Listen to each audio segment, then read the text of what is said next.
I've been seeing these shorts on my Pinterest feed for a while, so I decided to make one and I'll be showing you how to do it. Now, if this is something you're interested in learning, make sure you watch this video till the end. Now, let's get straight into the tutorial.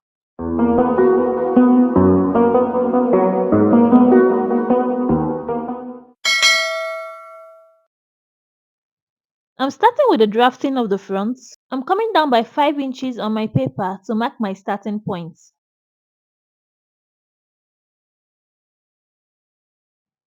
From the start line, I'll be taking my short length. Now I'll be subtracting the length of my waistband. For my waistband, I'll be using the length of 1.5 inches. That is why you see me placing 1.5 inches on the start line, and from that point, I'll mark the length of my shorts, which is 17 inches. I'll go ahead to draw out this line. Next, I'll be marking my hip line and my crotch depth. For my hip line, I'll be using 8.5 inches, while for my crotch depth, it is a quarter of my hip measurements. My hip is 44, 44 divided by 4 is 11, so I'll mark that. I'll go ahead to draw out these lines. So this is my crotch depth line, this is my hip line, this is my short length, and this is my waistline. On the crotch line, I'll be marking a quarter of my hip measurements. I will also be adding an extra half inch for ease. So in total, I'll be marking 11.5 inches. I'll be taking the same measurement on the waistline. And I'll go ahead to connect those 2 points to give me my center front line. From this center front line, I'll be marking my waist measurement. So on the waistline, I'll mark a quarter of my waist measurement. And I will add 1 inch for my dart. I'll go ahead to connect those points to the hip line. You can see that I extended this line beyond the waistline and you'll be seeing the reason soon. On the crotch line, I'll be marking my crotch extension. For the front crotch extension, you will divide your hip measurement by 20 and mark whatever value you have there. For my front crotch extension, I have 2.5 inches and I'm marking it here. I'll be drawing out a curve this way to connect it to my center front line. Next, I'll be marking my crease line. I'm measuring from my crotch extension point to the hip point, which is the end of my paper, and I'm taking the midpoint of this measurement. I'll mark the same value I have on the short length, and I'll connect those 2 points together to get my crease line. I'll be taking out half inch from the crease line measurements. What I had was 7 inches and I'm removing half inch, so what I'll be left with is 6.5 inches. So I'll be marking 6.5 inches on each side of the crease line and I'll connect it this way. If you don't want your shorts to be fitted around your thigh, you don't need to do this. All you have to do is just draw a straight line from the crotch extension down, and from the hip line you do the same thing. You just draw a straight line down. That is using your crease measurement as it is instead of subtracting half inch from it. Next, I'll be marking my dart. From the center front, I'll come in by 4 inches and I'll draw a straight line down. I'm using 6 inches for my dart length. My dart allowance was 1 inch, so I'll be marking half an inch on each side and I'll draw out my dart leg.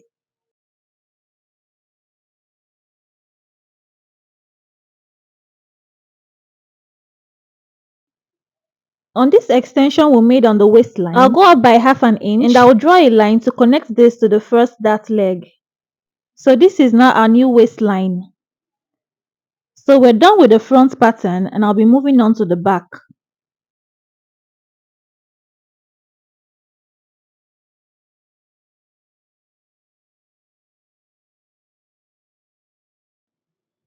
I've extended out all my lines and the vertical line you see is a guide to know where to start my measurements from. On the crotch line, I'm marking my hip measurement, which is 11.5, and from that point I'll come in by 1 inch.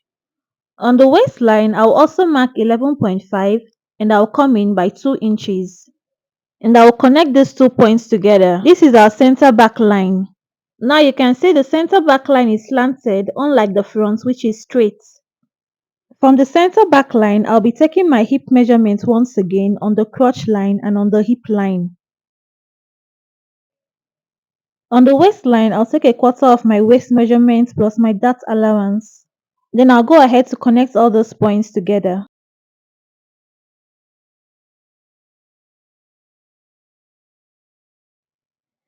Next, I'll be marking the back crotch extension. For the back crotch extension, you divide your hip measurement by 10. So I'll be marking 4.4 here. And I'll draw a curve to connect this to my center back line.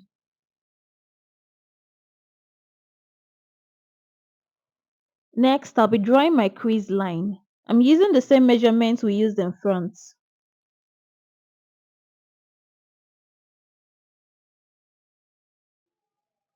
At the front, I use 6.5 inches on the short length. For the back, I'll be adding half an inch to that. So for the back, I'll be marking 7 inches on each side of the crease line. So whatever measurements you used in front, add half an inch to that for the back. I'll connect those points together.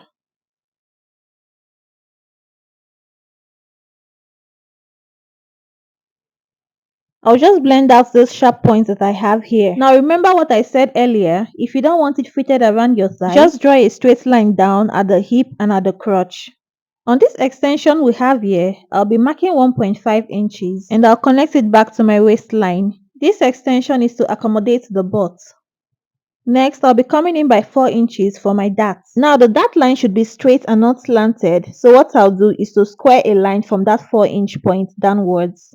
For the dart length, I'll be using 7 inches for the back and I'll mark my dart intake of 1 inch, half inch on each side.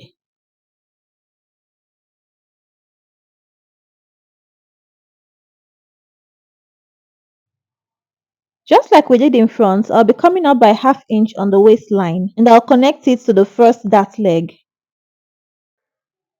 So this is now our new waistline. So we're done with the drafting of the front and the back.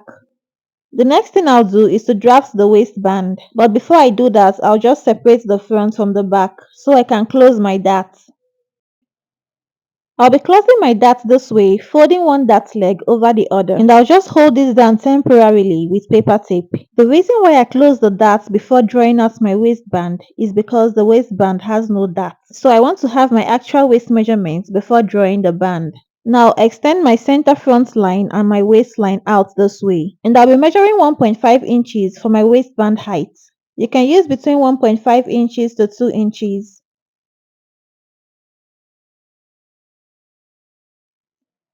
I'll be installing a zipper fly, so what I want to do is to extend my front waistband. At the center front, I'll extend the waistband by 2 inches.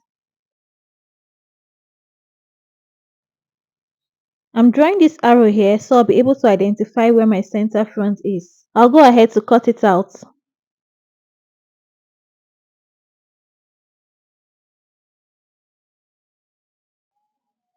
Now that I've gotten the waistband, I can cut out my front pattern.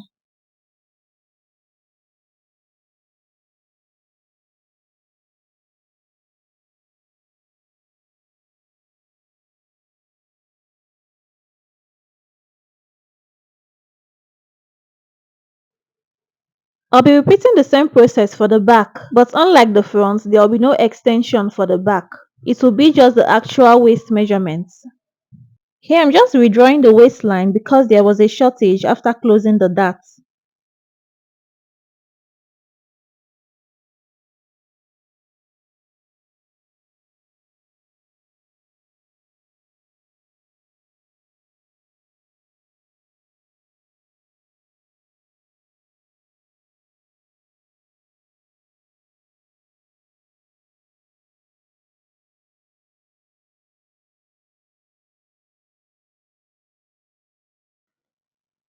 I'll be using this curved piece we got out from the front earlier to get the zipper fly. I'm marking 1.5 inches all the way down. For the length, I'll be measuring 9 inches.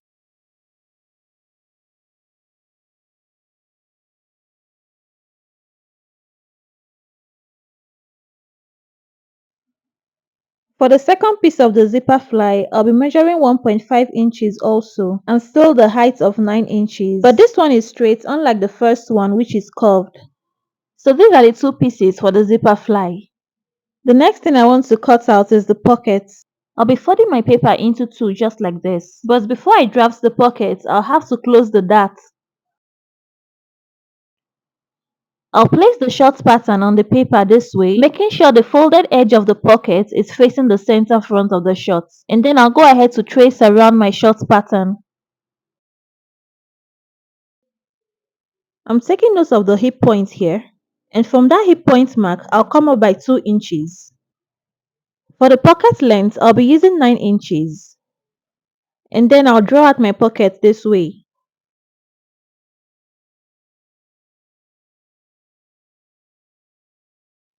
For the pocket opening, I'll come in by half an inch. And then I'll slant my tape this way and mark 5.5 inches. And then I'll go ahead to mark out my opening and cut it out.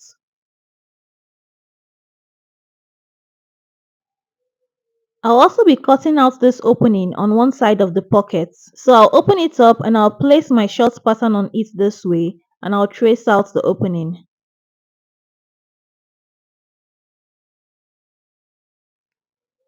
Now that all the patterns are ready, I'll be transferring this to my fabric, adding the necessary allowances where it's needed. I have about 1.5 yard of crepe fabric here, which I'll be using for this project. You need about 1 yard to 1.5 yard depending on your size. I'll go ahead to cut out my patterns.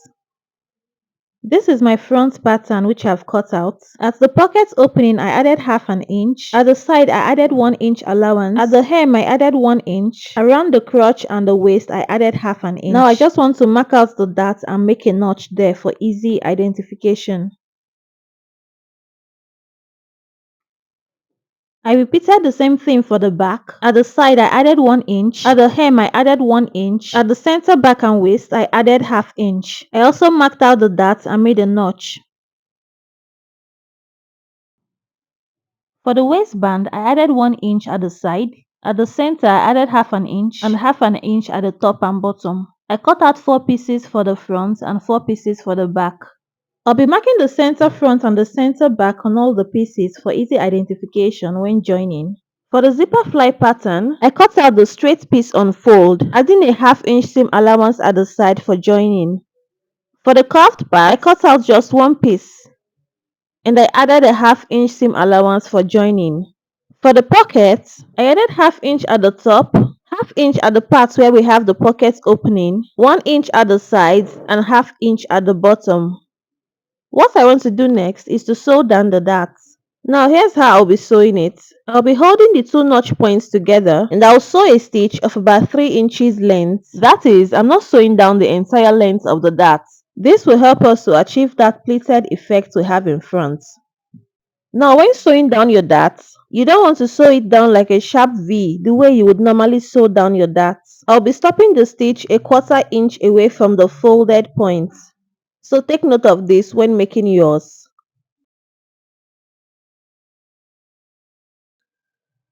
I'm done sewing down the darts and you can see what I was explaining. You can see where I stopped my sewing and you can see the pleated effect in front. You have to iron down your dart very well after sewing to bring out the pleat effect.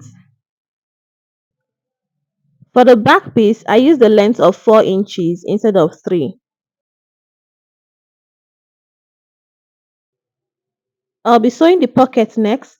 I'm placing it right side to right side and I'll join it with half-inch allowance, after which I will run a top stitch on it. So I'm done sewing it down and I top stitched on the pocket, making sure my seam allowance is facing the pocket. Now I'll be folding it this way.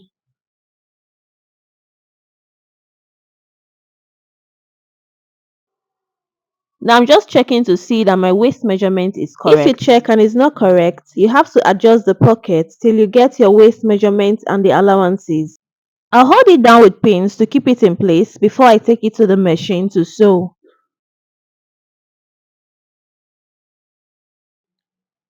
I'll close up the pocket bag by sewing the edge and I'll run a stitch at the waistline to secure it. I'm done with the sewing of the pocket. What I'll be doing next is to join the front and the back together. I'll place them right side facing right side and I will join it at the inseam and at the outseam with the necessary allowances. I'm done sewing both legs and I have pressed open all my seam allowances. Now I'll be joining both legs together.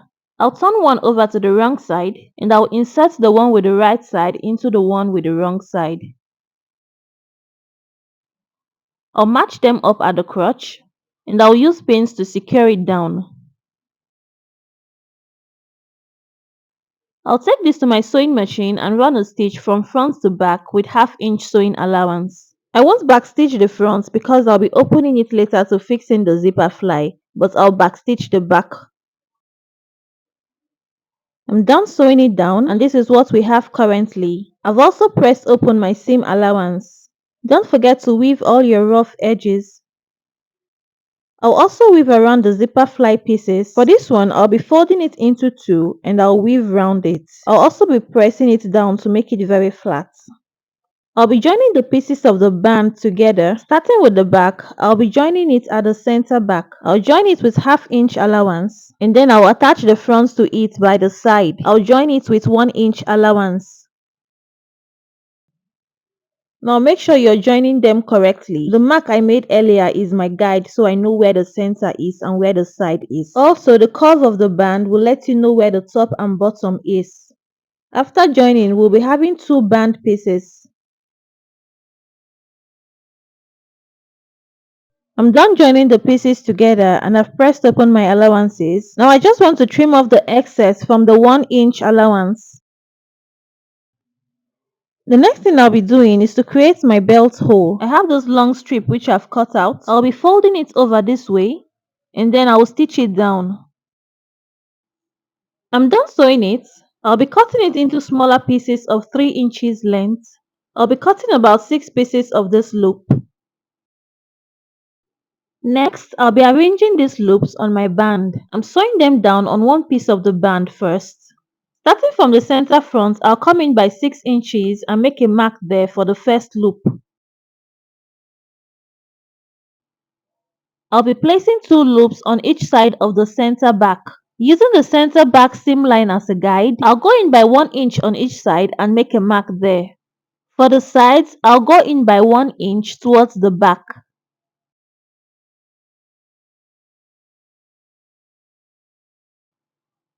I'll be placing the loops on each of this mark I've made and I'll stitch it down.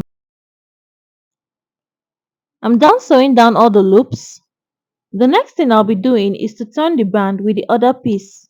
I'll place them this way, right side facing right side. I will also be aligning all my seam lines. I'll secure it with a pin and I'll take it to my sewing machine to sew it down.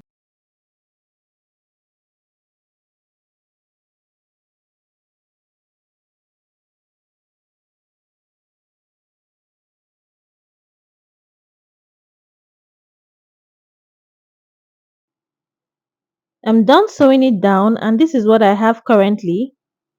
I've also gone ahead to press my band flat. The next thing to do is to attach it to the short. So here's the short.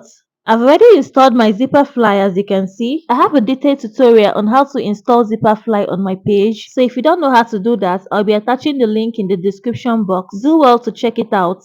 I've also weaved my shorts and hemmed the bottom. Now to attach the band, I'll open up my zipper and starting from the center back, I'll be sewing down the front part of the band where we have the loop onto it. I'm matching up the center back seam lines. I'll also match up the side seam lines and I'll use pins to secure it all round, after which I'll take it to the sewing machine and I'll sew it down.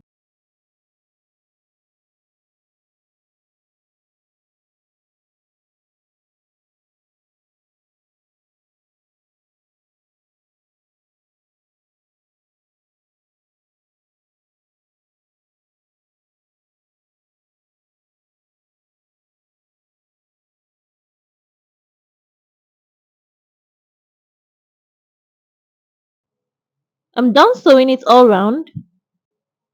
Now just trim off some of the excess to reduce the bulk. To finish up the band, I'll be closing up the center front first. Now I'm just going to flip it over this way and then I'll fold in the edge by ½ inch. And then I'll run a stitch to close it up following the edge of the zipper fly. I've already sealed up this other side and here is what it looks like. I'm done closing it up.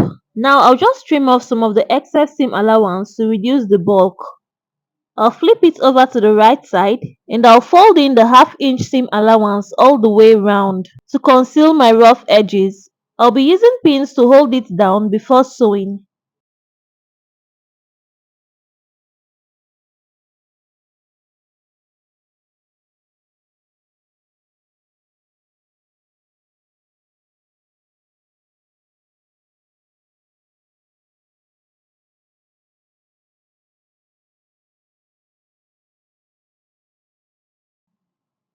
I've pinned it all around. Now here's how I'll be sewing it. I'll be sewing right in between the seam line. That way I won't have any stitch showing on the right side of the shorts, but the stitch will be showing on the wrong side only, securing the band. Now this is a bit tricky, so you have to take your time while doing this. I'll be taking it to my machine to show you better. Now if you observe carefully, you can see that my needle is going in between the seam line. I'm stretching out the band and the shorts to enable my needle enter in between the seam line. This way there'll be no thread stitch on the front part of my waistband.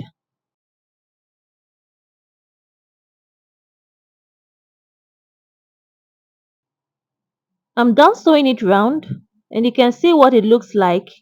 See how the front is? And this is what the back looks like. We are basically done with the sewing of those shorts. Now what's left to do is to fix the hook. I'll be fixing it this way with my needle and thread. There are holes on it, so you just tack it down neatly. I'm done tacking down the hook. You can see that the thread is not showing on the right side of my waistband, so make sure to not pass your needle to the right side when tacking down. So guys, we've come to the end of this tutorial. If this video has been helpful to you, don't forget to let me know in the comment section. Also hit the like button and don't forget to subscribe to my channel if you haven't done so yet. I'll see you in the next tutorial. Bye!